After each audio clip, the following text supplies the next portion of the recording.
نحمده ونصلي على رسوله الكريم نحمده ونصلي على رسوله الكريم أما بعد فأعوذ بالله من الشيطان الرجيم بسم الله الرحمن الرحيم قال الله تعالى إن هدى الله هو الهدى وقال رسول الله صلى الله عليه وسلم خيركم من تعلم القرآن خيركم من تعلم القرآن وعلمه صدق الله العظيم وصدق رسوله الكريم رب اشرح لي صدري ويسر لي أمري واحلل عقدة من لساني يفقهوا قولي اللهم ارحمني بالقرآن العظيم واجعله لي إماما ونورا وهدى ورحمة واجعله لي حجة يا رب العالمين اعوذ باللہ من الشیطان الرجیم بسم اللہ الرحمن الرحیم السلام علیکم ورحمۃ اللہ وبرکاتہ۔ وعلیکم وعلیکم السلام السلام ورحمۃ اللہ ورحمۃ اللہ وبرکاتہ۔ علم میں اضافے کی دعا آپ سب کو آتی؟ یس، کیا دعا علم میں اضافے کی؟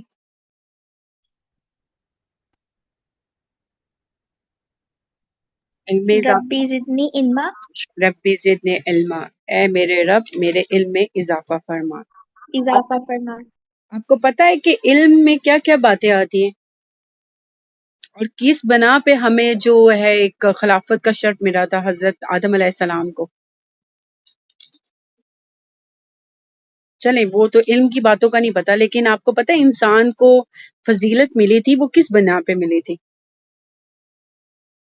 دین پر۔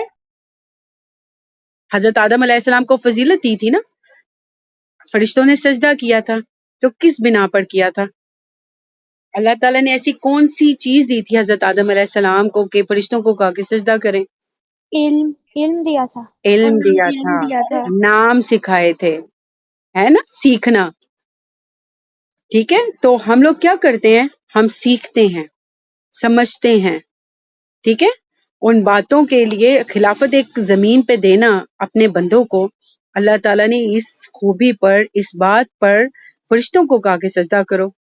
اور علم کیا ہے؟ اس کے لیے تگ و دوڑ کرنا، اس کو جاننا، سمجھنا، محنت کرنا اس کے لیے، ٹھیک ہے۔ فرشتوں کو تو جو ڈیوٹیز دی جاتی ہیں بس وہی کرتے ہیں، لیکن انسان کیا ہے؟ آزمائش کے ساتھ ان مقامات تک پہنچتا ہے۔ انسان کو اگر وہ فیسلٹی ملتی ہیں جنت کی، تو اس کے لیے اس کو ایک سٹرگل سے گزرنا ہے، دنیا سے ہو کر گزرنا ہے، بچ کے نکلنا ہے، متقی بن کے چلنا ہے، ٹھیک ہے۔ آج ہماری آیات ہیں جس میں وہ باتیں ہیں جو کہ اس دور کے لوگوں کے لیے بھی تھیں اور ہمارے لیے بھی ہیں، اور یہ اس کی جو امپورٹنس ہے وہ ہم ہر بکس میں، اسلامیات کی بکس میں پڑھتے ہیں تقریباً، اور یہ یاد کروایا جا رہا ہے وَإِذْ أَخَذْنَا مِيثَاقَ بَنِي إِسْرَائِيلَ لَا تَعْبُدُونَ إِلَّا اللَّهَ۔ سب سے پہلے جتنے بھی انبیاء آئے ہیں نا، انہوں نے اپنے جتنے بھی ماننے والے تھے یا جو بھی تعلیم دی، اس میں سب سے پہلی تعلیم یہ تھی کہ صرف اللہ کی عبادت کرو۔ سب نے کہا، سب نے ان کو کس راہ پہ لگایا؟ ایک اللہ کی عبادت کے لیے۔ حضرت آدم علیہ السلام، جب حضرت ابراہیم علیہ السلام کا اس دفعہ انشاءاللہ قصہ آئے گا، اس میں آپ پڑھیں گے کہ ان کے جو والد تھے بت بناتے تھے، اور کس طریقے سے وہ ستاروں کو دیکھتے تھے، وہ کہتے تھے یہ تو چھپ جاتا ہے، وہ چاند کو دیکھتے تھے، سورج کو دیکھتے، انہوں نے مشاہدہ کیا، پھر وہ کہتے تھے کہ یہ کوئی ہے جو اس نظام کو چلا رہا ہے، پھر انہوں نے رب کو پا لیا، تلاش کی نا، انہوں نے جستجو کی اور رب کو پا لیا، اور ایسا پایا کہ وہ خلیل اللہ بن گئے، اللہ کے دوست۔ اور کیسے کہ وہ انہوں نے ہر بات میں لبیک کہا اللہ تعالیٰ کی، ہر بات میں جو اللہ نے کہا انہوں نے کیا، ٹھیک ہے۔ تو ہمارے لیے بھی کیا ہے کہ اللہ تعالیٰ نے ہم نے کیا ہے؟ بندگی کے لیے ہم آئے نا، تو سب سے پہلے تو اس بات کا عہد الست میں، یعنی کہ یہ اقرار کیا تھا تمام روحوں نے کہ سب پوچھا گیا تھا کہ تمہارا رب کون ہے، تو سب نے کہا تھا، سب نے ارواح نے کہا تھا کہ یا رب تو ہے ہمارا رب۔ اس کے بعد ان سے پختہ عہد لیا گیا تھا، پھر وہ سلا دیا ان کو، اور پھر دوبارہ جو ایک ہے نا زندگی اور موت کا جو ہم نے پہلے پڑھا تھا۔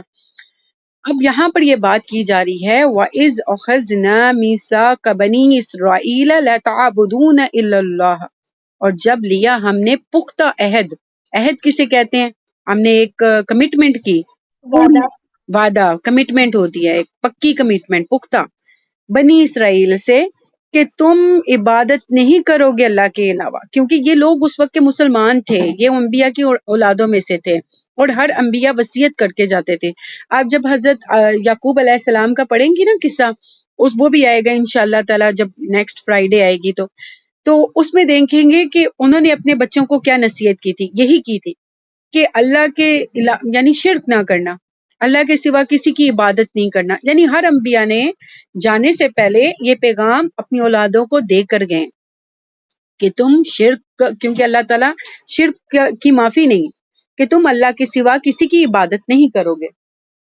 وَبِالْوَالِدَيْنِ إِحْسَانًا وَذِي الْقُرْبَى وَالْيَتَامَى وَالْمَسَاكِينِ، اور اللہ کی عبادت کے بعد، حقوق اللہ کے بعد کس کا حکم ہے؟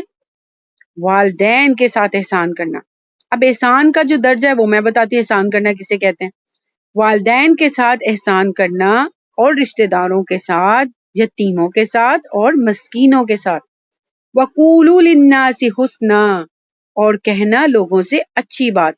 وَأَقِیمُوا الصَّلَاةَ وَآتُوا الزَّکَاةَ، اور قائم کرنا نماز اور ادا کرنا زکوٰۃ، یعنی زکوٰۃ دینا مال میں سے۔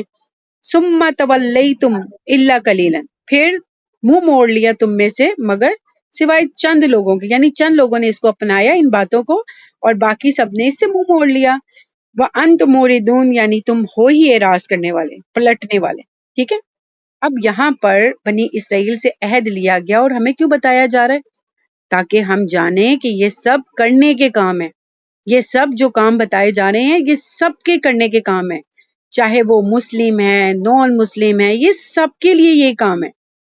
سب سے پہلا کام کیا ہے؟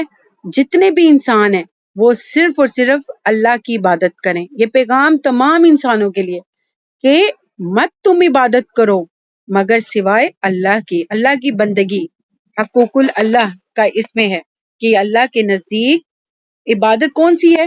اللہ کے نزدیک وہی عبادت قابل قبول ہے جو خالص اللہ کے لیے ہو، شرک سے پاک ہو، جس میں ریاکاری یعنی دکھاوا نہ ہو، جو اللہ اور رسول کے بتائے ہوئے طریقے کے مطابق ہو، ٹھیک ہے۔ اور عبادت میں کیسی عبادت آتی ہے آپ کو پتہ ہے؟ عبادت میں کیسی کیسی عبادت ہے؟ ایک عبادت بدن سے ہے، بدن سے کیسی عبادت ہم کرتے ہیں؟ نماز پڑھتے ہیں، طواف کرتے ہیں، حج کرتے ہیں، روزہ رکھتے ہیں۔ ایک مالی عبادت ہوتی ہے، جیسے زکوٰۃ دینا، خیرات کرنا، حج کا سفر کرنا، پیسے خرچ ہوتے ہیں نا اس میں۔ اور زبان کی عبادت کیا ہے؟ حمد و ثنا، اللہ تعالیٰ کی حمد و ثنا کرنا، ذکر اذکار کرنا، یہاں تک کہ لوگوں سے اچھی بات کرنا، یہ بھی اسی میں آتا ہے۔ قلبی عبادت کون سی ہے؟ دل کی، یعنی وہ کام پسند کرنا وہ کام کرنا جو اللہ کو پسند ہے، تقوی اختیار کرنا، توکل کرنا، یعنی اپنی نیت کو خالص رکھنا، یہ دل کی باتیں، یعنی دل کی عبادت ہے۔ تو یعنی پورے کے پورے پکے مومن بن کر صرف اور صرف اللہ تعالیٰ کی عبادت کرنا، ہر وے سے عبادت کرنا، چاہے وہ مالی ہے، چاہے وہ بدنی ہے، چاہے وہ زبان سے ہو، چاہے وہ قلب سے ہو۔ سب سے ضروری تو قلب کی عبادت ہے نا، اندر توکل ہوگا، خالص نیت ہوگی تو ہم اللہ سے مانگیں گے، اللہ تعالیٰ سے ذکر اذکار کریں گے، پھر ہم وہی جو کام اللہ نے کرنے کو دیے زکوٰۃ بھی دیں گے، خیرات بھی کریں گے، ٹھیک ہے، پھر ہمارے لیے باقی کام کرنے آسان ہو جائیں گے۔ اب اس کے بعد ان میں اللہ کی بندگی کے بعد سب سے پہلا کیا حق دیا گیا؟ والدین کے ساتھ حسن سلوک کا حکم دیا گیا، یعنی اللہ کے بعد سب سے بڑا درجہ والدین کا ہے کہ ان کے ساتھ احسان کرو، وہ جو بھی کریں تم ان کے ساتھ اچھا سلوک کرو۔ حقوق اللہ کے بعد کیا ہے؟ حقوق العباد، اور حقوق العباد میں سب سے بڑا حق والدین کا۔ اس کے بعد والدین کے بعد ہے قریب کے لوگ، خون کے رشتے، نسب کے رشتے۔ اب والدین کے حق، یعنی آپ کو پتہ ہے والدین کی نافرمانی کبیرہ گناہوں میں سے ہے۔ ایک تو ہوتے ہیں نا صغیرہ چھوٹے گناہ، ایک ہوتے ہیں کبیرہ گناہ، جو وہ گناہ جو گھیر لیتے ہیں بندے کو۔ تو آپ کو پتہ ہے والدین کی نافرمانی کبیرہ گناہ ہے۔ تو اللہ کے حق کے فوراً بعد والدین کے حق کا ذکر قرآن مجید میں 4 مقامات پر آیا ہے۔ اور یہ ان میں سے یہ ایک مقام ہے کہ اللہ کے ذکر کے بعد، اللہ کی عبادت کے بعد میں والدین کا حق ہے کہ والدین کے ساتھ احسان کرو. یعنی ہمیں یہ والدین کے ساتھ جو احسان ہے وہ بھی اللہ کا حکم سمجھ کے کرنا ہے، کیونکہ ہمیں اللہ کا حکم سمجھ کے کرنی ہے والدین کی اطاعت، فرما برداری. والدین سے حسن سلوک، ان کی کوئی بات بری بھی لگے تب بھی اچھی بات کرنی ہے ان کے ساتھ، اس کو کہتے ہیں حسن سلوک. حسن سلوک کیا ہوتا ہے آپ کو پتہ ہے؟ احسان کیا ہوتا ہے؟ احسان کسی کو اس کے درجے سے بڑھ کر دینا. کبھی وہ کوئی بات بھی کریں تو آگے سے اف تک نہیں کہنا ہے، ایسے بھی نہیں کرنا اف کیا آپ بار بار بولتی ہیں، یہ بھی نہیں کرنا. جھڑکنا نہیں ہے، نرمی سے بات کرنی ہے، اور یہاں تک کہ ان کے حق میں دعا بھی کرنی ہے. ٹھیک ہے؟ کس کا حق ہے سب سے زیادہ اللہ کے بعد، اللہ کے حق کے بعد؟ والدین کا. والدین کا. والدین کے حقوق العباد ہیں.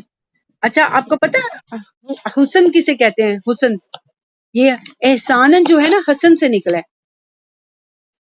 ہا سین نون یہ مادہ ہے، احسان کرنا. تو حسن پتہ ہے کسے کہتے ہیں؟ خوبصورت کو. کوئی حسین ہو نا اس کو کہتے ہیں. تو اب یہ احسان کیا بنا؟ احسان ہوتا ہے خوبصورت رویہ، یعنی ان کو ان کے حق سے بڑھ کر دینا.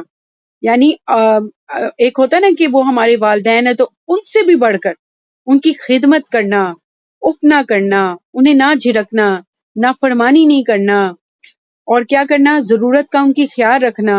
اور اس کے بعد جب وہ دنیا سے چلے جائیں ان کے لیے دعائیں خیر کرتے رہنا، بلکہ زندگی میں بھی دعائیں کرنا. احسان کسے کہتے ہیں؟ احسان کہتے ہیں کہ کسی کی بات اچھی نہ بھی لگے نا پھر بھی آپ اچھا کریں، نرمی اور محبت رکھیں، یعنی ان کا دل خوش کرنا. آپ کو پتہ ہے ان کو راضی کرنا یہ احسان کا درجہ ہے. ان کا دل خوش کرنا، ان کو راضی رکھنا. کہ آپ کو یہ سوچنا چاہیے میرے والدین کہیں مجھ سے خوش ہیں کہ نہیں ہیں، اس کے لیے ایفرٹ کرنا کہ میرے والدین میری کس بات سے خوش ہوں گے. کہ ماں باپ کی خدمت کرنے سے اللہ کو، یعنی اللہ کو راضی کرنا ہے. آپ نے کیا کرنا ہے؟ ماں باپ کی خدمت کرنی ہے. ماں کی بات یعنی باپ کی بات کو اس طرح یعنی کہ رد نہیں کرنا. اور آپ کو یہ بھی پتا ہے کہ والد کی خوشی میں اللہ کی خوشی ہے، اور والد کی ناراضگی میں اللہ کی ناراضگی ہے. لیکن ایک چیز ہے کہ اگر ماں باپ آپ کو شرک کرنے کا حکم دے تو پھر آپ نے ان کی بات نہیں ماننی. پھر آپ کا پہلا حق کس کا ہے؟ اللہ کا، رب العزت کا پہلا حق ہے کہ آپ کو جو اللہ کے حقوق اللہ ہے وہ پہلے ادا کرنا ہے. ٹھیک ہے؟ اس کے ساتھ شرک نہیں کرنا کہ تم یہ کر لو وہ کر لو، نہیں. اللہ کا جو حکم ہے وہ سب سے پہلے، اس کے بعد والدین کے ساتھ حسن سلوک ہے. والدین کے نافرمان کو پتہ ہے آپ کو موت سے پہلے دنیا میں سزا ملتی ہے. یہ ایسی نافرمانی ہوتی ہے. والدین کے اندر بھی بہت سی کمزوری ہوتی ہے. کچھ والدین جو ہوتے ہیں اپنی اولاد سے صرف مال چاہتے ہیں، بڑا ہوگا پیسے کمائے گا ہماری مشکلات دور ہو جائیں گی، وہ صرف مال دے گا. تو ان کو خوش کرنے کے لیے آپ انہیں مال دیں. بعض ماں باپ کو کیا ہوتی ہے؟ مال کی ضرورت نہیں. بعض ماں باپ کہتے ہیں میرا بچہ ہے، اکیلا ہے، میں اکیلی ہوں، میری خدمت کریں، تو آپ ان کی خدمت کریں. اور بعض ماں باپ جو ہوتے ہیں وہ یہ دونوں نہیں چاہتے. ٹھیک ہے؟ تو سمجھ لیں ماں کی جو نافرمانی ہے وہ حرام کی گئی ہے. جو بچے ماں کو کس طرح کہتے ہیں کہ ہم نے نہیں کرنا، ہم یہ نہیں کرتے وہ نہیں کرتے، جواب دیتے ہیں آگے سے، تو ماں کی نافرمانی اللہ نے حرام کی ہے اور کبیرہ گناہ میں شمار ہے یہ. اور یہ بھی دو طرفہ معاملہ ہوتا ہے کہ ماں باپ کو بھی چاہیے کہ وہ ایسا معاملہ کریں بچوں کے ساتھ کہ بچے اچھے سے احسان کر سکیں ان کے ساتھ، کہ ان کی بات مانیں. اور پھر اس کے بعد احسان میں نے جیسے آپ کو بتایا نا، ان کو ان کے حق سے زیادہ دینا، ان کا دل خوش کرنا، ان کے ساتھ بھلائی کا کام کرنا. پھر اس کے بعد وذل قربا. اب آپ کو پتہ قربا میں رشتہ داروں میں سب سے پہلے حق کس کا آتا ہے؟ جو آپ کے خون کے رشتے ہوتے ہیں، آپ کے بہن بھائی ہوتے ہیں، ان کے ساتھ حسن سلوک ہے. وبالوالدین احسانہ، کہ آپ نے والدین کے ساتھ احسان کرنا ہے. وذل قربا، اور رشتہ داروں کے ساتھ. قربا رشتہ داروں میں بہن بھائیوں کے ساتھ اچھا معاملہ کرنا، ان کے ساتھ حسن سلوک کرنا. ٹھیک ہے؟ اور اس میں یہ ضرور آپ دیکھا کریں کہ کیا کیا حقوق ہیں، یعنی بڑوں کے کیا ہیں، چھوٹوں کے کیا ہیں، کہ ان کو ان کا حق دے سکیں. والدین کے کیا حقوق ہیں، ٹھیک ہے، ان سے ہم کیسے بات کریں، یہ بھی آپ کو پتہ ہونا چاہیے کہ والدین سے کیسے بات کرنی چاہیے. اونچی آواز میں نہیں بات کرنی چاہیے، بڑوں سے کیسے ادب سے بات کرنی چاہیے، چھوٹوں سے کیسے بات حقوق کرنی العباد. چاہیے، ہاں چھوٹوں سے کیسے بات کرنی چاہیے، یہ سارے وہ آپ کو پیٹرنز آ رہے ہیں۔ یہ قرآن مجید کا حکم ہے کہ آپ اپنے والدین کے ساتھ احسان کا معاملہ کریں، اور احسان کا مطلب ہوتا ہے کسی کو بڑھ کر دینا، ان کو خوبصورت رویہ رکھنا اپنا، آپ نے اپنی بات چیت سے بھی خوبصورت رویہ رکھنا ہے، اپنے عمل سے بھی خوبصورت رویہ رکھنا ہے۔ وذل قربا، قربا میں رشتہ دار، جو قریبی رشتہ دار ہوتے ہیں ان کو بولا جاتا ہے، جس میں سب سے پہلے تو آپ کے بہن بھائی آتے ہیں جو آپ کے ساتھ ہی رہ رہے ہوتے ہیں۔ ہم کیسے ان کے ساتھ لڑائی جھگڑا کرتے ہیں، بڑا ہے چھوٹا ہے، اونچی آواز میں بات کر رہے ہیں، تو احسان کا معاملہ کیا ہے، خوبصورت رویہ کیا ہے، ہم نے ان کے ساتھ کیا سلوک رکھنا ہے، ہمیں دین کیا سکھا رہا ہے، خوبصورت رویہ رکھنا ہے۔ وہ چاہے اب آپ کے جو بھی گھر میں رہتے ہیں، قریب ہیں، جو آپ قریب سے تھوڑے سے دور ہیں، وہ ہیں تو رشتہ داری، لیکن ان کے ساتھ بھی حسن سلوک رکھنا ہے، خوبصورت رویہ رکھنا ہے۔ پھر اس کے بعد کیا آ گیا، والیتام، یتیم۔ اب یتیم کون ہوتا ہے آپ کو پتہ ہے؟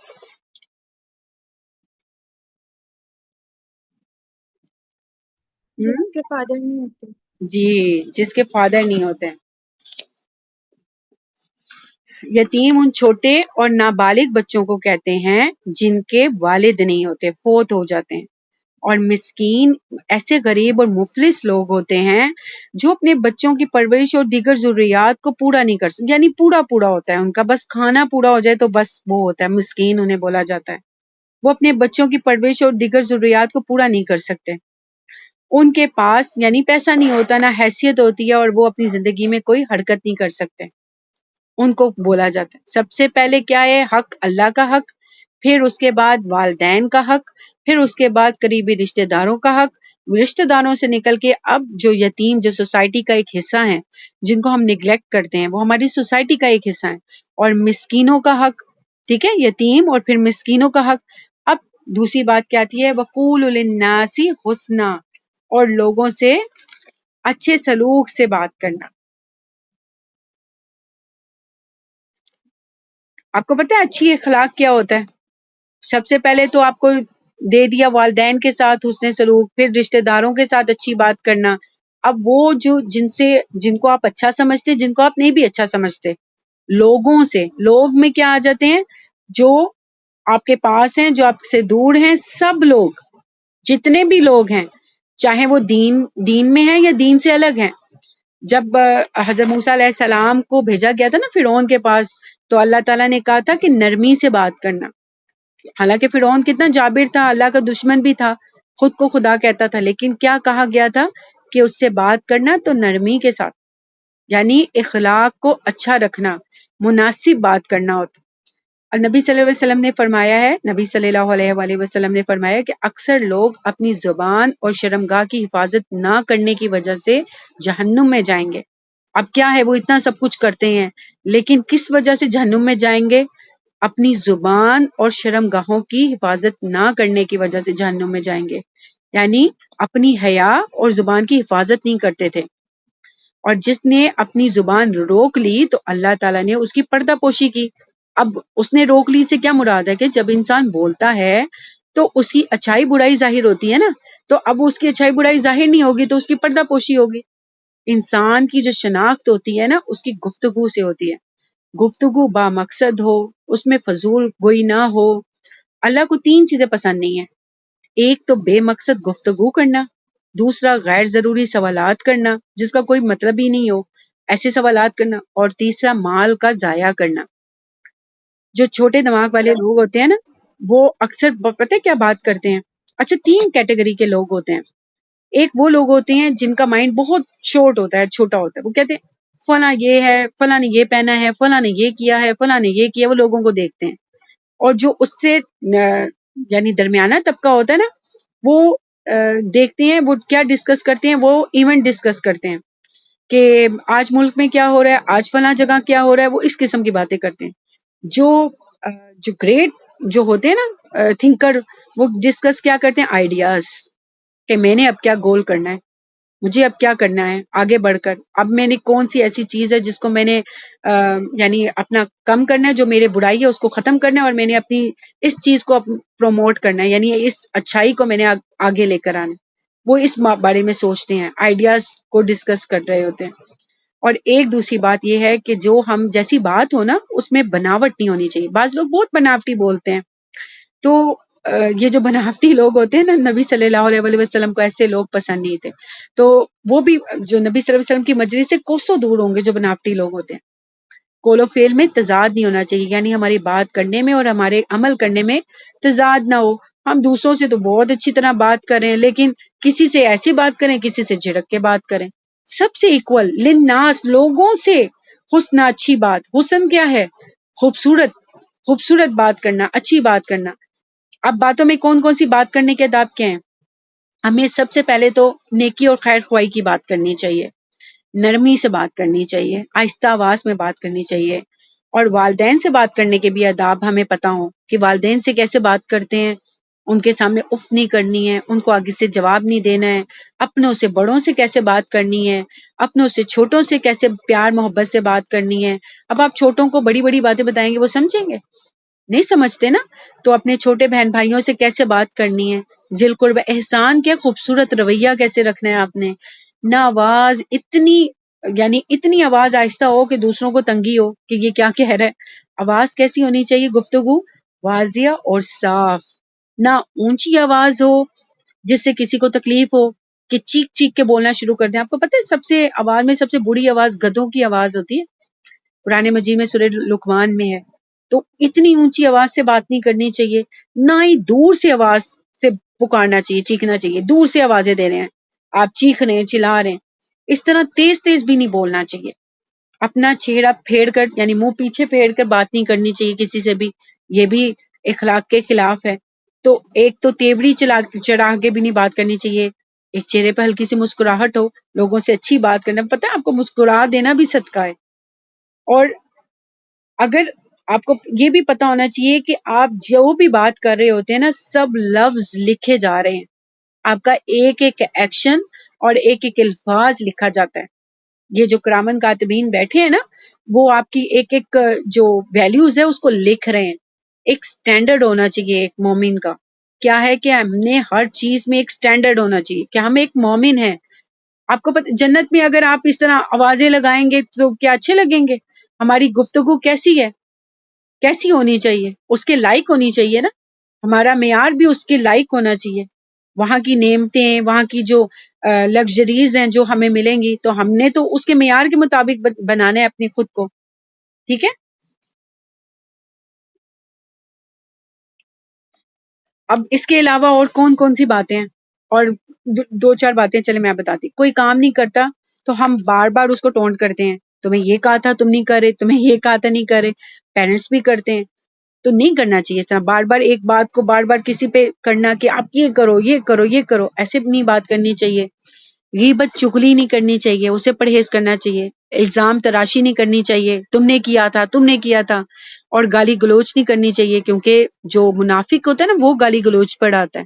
کسی کا دل نہیں توڑنا چاہیے، ایسی بات نہیں کرنا چاہیے کہ مقابلہ بازی پر خود کو منوانے کے لیے کہ میں تو بہت ہوں بات میں تو فوراً جواب دیتا ہوں۔ تو یہ نہیں ہونا چاہیے کہ حاضر جواب ہو، کہ ہر بات کا آپ نے جواب دینا ہے۔ اور بعد میں اگر غلطی ہو آپ کی تو اعتراف کریں کہ مجھ سے غلطی ہو گئی، آئی ایم سوری، ٹھیک ہے؟ یہ چھوٹا سا ورڈ ہے، لیکن کیا ہے اس سے آپ کی پرسنالٹی گرون اپ ہو رہی ہے، آپ کو دوسروں کی نظر میں آپ کی ایک ویلیو بن رہی ہے کہ کتنا اچھا ہے یہ، تو فوراً اس نے غلط بات کی تو اوہو آئی ایم سوری، مجھ سے یہ غلط بات ہو گئی، تو اس میں کوئی برائی نہیں ہے۔ اور پھر اس کے بعد میں نے یہ کیا، میں نے یہ کیا، ہر بات میں کا استعمال نہیں ہونا چاہیے۔ اور بات بات پہ قسم نہیں کھانی چاہیے، جھوٹ تو بولنا ہی نہیں چاہیے، وہ منافق کی نشانی ہے۔ اور پھر اس کے بعد ایک ہوتا ہے نا، لوگ تکیہ کلام شروع کر دیتے ہیں، ایک بات کو ریپیٹ کرتے بات کرتے ہیں۔ اور اس طریقے سے یا تو آپ رو لیں یا تو بات کر لیں، روتے ہوئے بات نہ کریں۔ آپ کی بات کیسی ہونی چاہیے کہ یا تو آپ کو اگر دل دکھا ہے تو پہلے رو لیں پھر آرام سے بات کریں، لیکن روتے روتے بات نہ کریں۔ اسی طریقے سے ہنس کے بات نہیں کرنی چاہیے کہ آپ ہنسی جا رہے ہیں بے تکا سا، ہنس کے بات نہیں کرنی چاہیے۔ بات ایسے کریں جو ایک موضوع پر ہو اور اس موضوع سے ہٹ کے بات نہ ہو. یعنی اگر ایک موضوع پر بات کر رہے ہیں تو دوسری موضوع پر نہ آئیں، ایک موضوع کو اپنا اچھے بات سے انداز سے بات کریں، دوسروں کو بھی بولنے کا حق دیں، اور پھر ہر بار اپنی ذات کو لے کر نہ بیٹھ جائیں کہ میں فلاں پہ میں تو ایسا تھا، میرا تو یہ تھا، یعنی میرے ساتھ یہ ہوا تھا. اپنی ذات کو بار بار ڈسکس نہیں کرنا چاہیے. ٹھیک ہے، اب ہمیں یہ بھی اداب کا پتہ چلا. ایک تو سب سے پہلے پتہ چلا کہ شرک کی تو معافی ہے ہی نہیں. ان سے پختہ عہد نہ صرف بنی اسرائیل سے بلکہ یہ کیا ہے میسج ہم لوگوں کے لیے بھی ہے.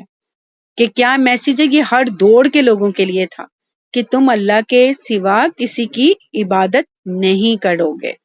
دوسرا کیا تھا؟ والدین کے ساتھ احسان کا. انہیں بھی کہا گیا تو یہ حکم ہمارے تک ہمیں کیوں بتایا جا رہا ہے؟ یہ یاد دہانی کے لیے کہ پختہ عہد لیا گیا تھا، ان سے بھی لیا گیا تھا، ہر دور میں لیا گیا تھا. اور پھر والدین کے ساتھ احسان کرنا، پھر رشتہ داروں کے ساتھ حسن سلوک کرنا، خوبصورت رویہ رکھنا، پھر یتیموں اور مسکینوں کے ساتھ، اور پھر لوگوں سے اچھی بات کرنا. کیا بات کرنا؟ لوگوں سے اچھی. اور بات کیسے کرنی ہونی چاہیے ہماری؟ بتائیں. ہلکی آواز میں اور نرم لہجے میں. نرم لہجے میں، ہاں، بناوٹی نہ ہو. اور اپنے ہر گھر والوں کے ساتھ ایسا رویہ رکھنا کہ آپ کی پرسنالٹی سے لوگ دوسرے متاثر ہوں. اچھا، پھر ہر جگہ پہ جب یہ بات ہو جاتی ہے کہ ہم نے سب سے بات چیت ہمارا یعنی اخلاق کیسا ہونا چاہیے، اس کے بعد اب کیا ذکر آ رہا ہے؟ وَأَقِیمُوا الصَّلَاةَ وَآتُوا الزَّکَاةَ. یہ کیوں آ رہا ہے ہمارے پاس؟ پتہ ہے آپ کو؟ کچھ آئیڈیا ہو رہا ہے آپ کو؟ جب آپ کی ایک پرسنالٹی بنتی ہے نا، بتا دینا. نماز کا ذکر تو پہلے بھی تیسری بار یہ آ رہا ہے میرے خیال سے، جب تک ہم آیتیں پڑھ رہے ہیں تھرڈ ٹائم آیا ہے. ایک تو نماز اور صبر سے مدد لو، پھر پہلے تھا کہ نماز جو ہے ادا کرو، سٹارٹ میں آیا تھا سورہ بقرہ کے، اور پھر اب یہ پھر دوبارہ آ رہا ہے کہ نماز قائم کرو. بار بار ذکر آ رہا ہے نا. اور اب نماز کس طریقے کی نماز قائم کرو؟ نماز قائم کرنے سے مراد تمام شرائط، اخلاص. اب یہ دیکھیں پہلے اوپر بات ہوئی تھی نا، اس میں کس چیز کی بات ہوئی تھی؟ اخلاق کی. اب ہمارا اخلاق بلڈ اپ ہوا، اب ہم نماز کے لیے جا رہے ہیں تو ہماری ایک پہناوا یعنی پہچان ہوگی نا، ایک بدنی عبادت ہے ہماری جو ہم ظاہر کریں گے کہ ہم کیا ہیں؟ مومن ہیں. تو مومن کا تو شیوا ہے کہ وہ نماز کے لیے بھاگتا ہے، دوڑتا ہے، اللہ کی طرف رجوع کرتا ہے.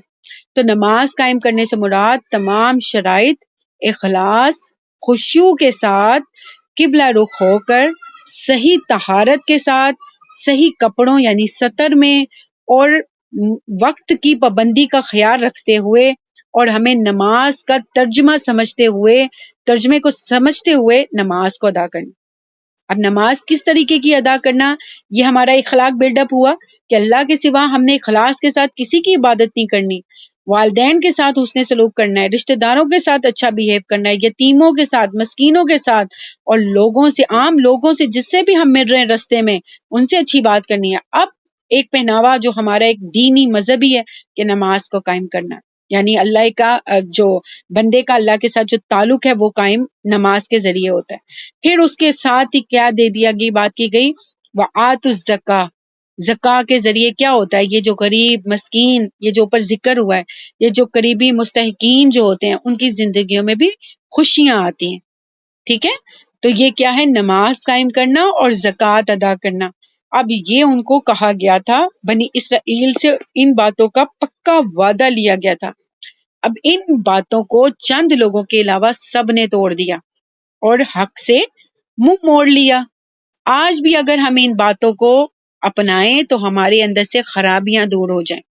ہو سکتی ہیں خرابیاں اگر ہم سب سے اپنی بات چیت، اپنا رویہ اچھا رکھ لیں تو. ایک مومن کی جو ایک ہوتی ہے، ایک جو اندر سے جو باہر سے جو ہوتی ہے اس کی ایک خوبی ہوتی ہے. میں ٹائم اتنی جلدی آف ہو گیا.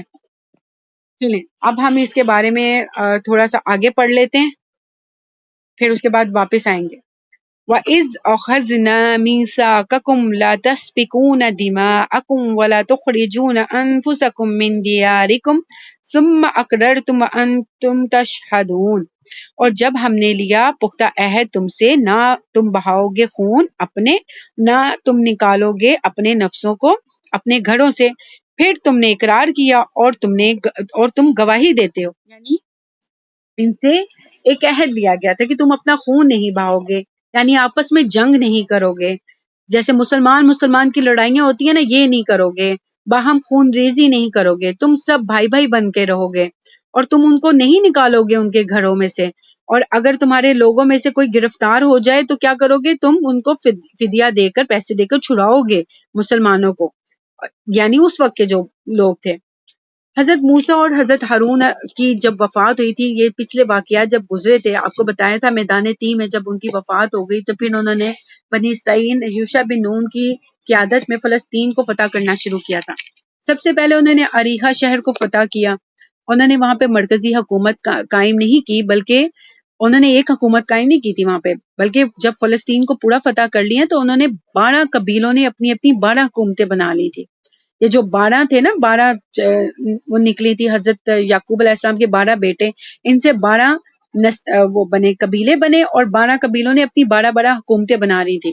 اب ان کی حکومتوں کی آپس میں لڑائی ہوتی تھی. اب یہ کیسی ہوتی تھی کہ ان آیات کے اندر نا بنی اسرائیل کی بدترین سرکشی کا ایک پہلو ہے.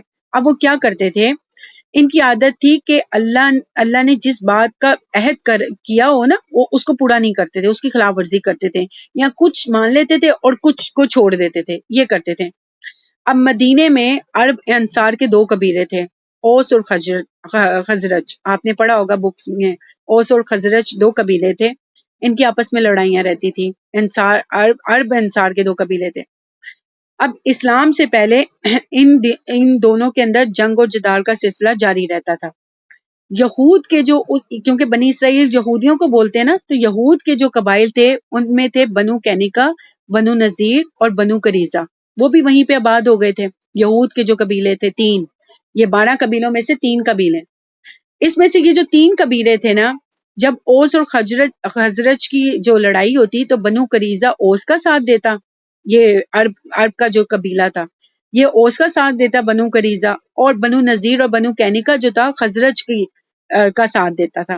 اور یوں مدینے میں ہونے والی جنگوں میں یہود کے بعض اپنے ہی بعض کو قتل کر دیتے تھے. یعنی وہ ایک دوسرے سے انہوں نے آپس میں ایک دوسرے کا کیا تھے، دوست بنے ہوئے تھے. انہوں نے آپس میں ایک دوسرے سے دوستیاں کی ہوئی تھی. کس نے؟ یہودیوں نے عربوں کے ساتھ کی ہوئی تھی. یہ جو یہاں کے لوگ تھے، عرب انصار عرب کے تھے، اوس اور خزرج کے لوگ تھے. یہ کیا کرتے تھے، یہود کے بعض اپنے ہی بعض کو قتل کرتے تھے، موقع ملنے پر ان کے گھروں کو بھی تباہ کر دیتے تھے اور ان کو جلا وطن بھی کر دیتے تھے. پھر کیا کرتے تھے کہ ان کو یہ کہا گیا تھا کہ قیدیوں کو، اب یہ ایک کام کرتے تھے کہ جو قیدی ان کے جو یہودی قیدی ان کے پاس چلے جاتے تھے نا، یہ اس کو فدیہ پیسے دے کر ان کو آزاد کروا لیتے تھے. یہ بس ایک کام کرے، باقی ان کو گھروں سے نکالنا، ان سے لڑائیاں کرنا. حالانکہ ان کو تو لڑنا تک منع تھا کہ اپنے اپنوں کا، جیسے مسلم کنٹریز سے نہ لڑیں، اپنے اپنوں سے کیوں لڑیں، ٹھیک ہے. انہیں کیا کہا گیا تھا کہ تم لوگ اپنوں کا خون نہیں بہاؤ گے، اپنوں کو گھروں سے نہیں نکالو. اب ہم کسی بھی کہیں کہ کسی بھی ممالک کے ساتھ مل کے، جو غیر ممالک ہے اس کے ساتھ مل کر ہم کہیں کہ آپ یہ ملک خالی کر دیں، ایسا ہے نا. اور ان کو کیا کہا گیا تھا، ایک عہد کیا لیا تھا کہ اگر وہ گرفتار ہو کر ان کے پاس چلے بھی جائیں تو ان کو پیسے دے کے چھڑائیں. یہ ان کا اس وقت کے وہ جو یہودی تھے ان کے اوپر پختہ عہد لیا گیا تھا. یہ کیا کرتے تھے، یعنی اپنی مرضی سے ایک حکم کی پیروی کرتے تھے اور ایک کی خلاف ورزی کرتے تھے. یہود نے دین کے ٹکڑے ٹکڑے کیے ہوئے تھے. اللہ کی کتاب کے بعض حصے پر عمل کرتے اور بعض کو چھوڑ دیتے. جو احکامات احسان لگتے ان پر عمل کرتے، اور جو مشکل لگتے یہ دیکھیں ثم انتم ہؤلاء تقتلون انفسکم، پھر تم وہی لوگوں کو تم قتل کر ڈالتے ہو، اپنے نفسوں کو، یعنی اپنے لوگوں کو قتل کر ڈالتے ہو، اور تم نکال دیتے ہو ایک گروہ کو اپنے اپنوں میں سے اور ان کے گھروں میں سے، اور تم چڑھائی کرتے ہو ان پر ساتھ گناہ اور زیادتی کے. اور اگر آئے تمہارے پاس قیدی بن کر تو یہ فدیہ دے کر چھڑا لیتے تھے. بس یہ ایک کام کرتے تھے. حالانکہ تو حرام کیا گیا تھا ان پر ان کا نکالنا بھی، کہ تم ان کے خلاف نہ لڑو گے اور نہ ان کو گھر سے نکلنے دو گے. تم تو دوسروں کے ساتھ مل کر تم اپنے ہی لوگوں کو نکالی جا رہے. اصل میں تو یہ ایک ہی اولاد میں سے تھے نا. انہوں نے 12 قبیلے بنا دیے تھے، ان 12 بھائیوں نے آپس میں مل کر. اب یہ کیا تھا، جو احکامات آسان لگتے وہ کرتے اور جو مشکل لگتے اس کو چھوڑ دیتے. یہ خلاف ورزی وہ پہلے سے ہی کرتے آ رہے ہیں، اس کی خلاف ورزی کرتے. اللہ نے ان سے عہد لیا تھا کہ آپس میں جنگ نہ کرنا، یعنی اپنے بھائیوں کا قتل نہ کرنا، نہ انہیں جلا وطن کرنا. اس کے باوجود کیا کرتے تھے، اوس اور خزرج کی جب لڑائی ہوتی تھی تو اس میں یہ لوگ بھرپور حصہ لیتے تھے. میدان جنگ میں رشتوں کو بھول جاتے تھے، ظلم و زیادتی اور گناہ کے کاموں کے مرتکب ہوتے تھے، اور جنگ کے ختم ہونے پر قیدی بھائیوں کی مدد کرنے شروع کر دیتے تھے کہ جی ہم نے اللہ سے یہ جو، یعنی اللہ تعالیٰ نے ان کے اس دوغلے پن کی مذمت فرمائی ہے کہ جو کام سرے سے ہی منع تھا کہ وہ، یعنی وہ کرنا ہی نہیں تھا، اور تم ایک کام کر کے اپنے آپ کو چھڑا رہے ہو، یعنی دنیاوی مفادات کی خاطر آخرت کو کیوں برباد کرتے ہو، یہ کہا جا رہا ہے.